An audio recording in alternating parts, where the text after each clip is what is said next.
Hello guys, আসসালামু আলাইকুম। এই রমজান মাস সিয়াম সাধনার মাস। সারাদিন রোজা রাখার পর যে ইফতার আইটেম করা হয়, গোটা বছরেও মনে হয় এরকম বিকেলের নাস্তা কেউ বানায় না। মনে হয় এ যেন 30 দিনের জন্য একটা নতুন চাকরি। আমি প্রতিদিনের মতো ছোলা সিদ্ধ দিয়েছি, ভাজা পোড়া কি আইটেম করব সেগুলো রেডি করছি। আম্মু আম্মু কি হয়েছে আম্মু তোমার?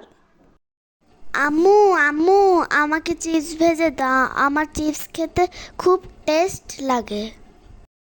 এই বোকা মেয়ে, এখন রোজা ভেঙে যাবে তো। এটা ইফতারির সময় খাবি। না না আম্মু, আমি ছোলা পেঁয়াজও খাবো না।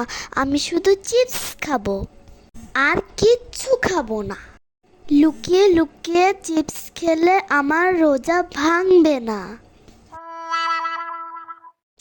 এই পাগলি, তোকে কে বলেছে রে চিপস খেলে রোজা ভাঙবে না? কেন আম্মু?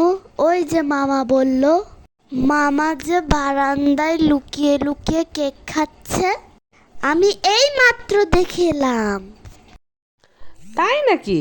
দাঁড়া, তোর মামাকে আজ লাঠি দিয়ে পিটিয়ে শিক্ষা দিব কিভাবে রোজা রাখতে হয়।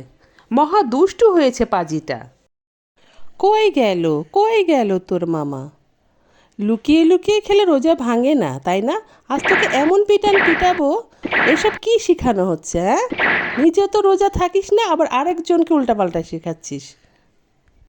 সরি আপু, সরি। আর মারিস না, আর বলবো না।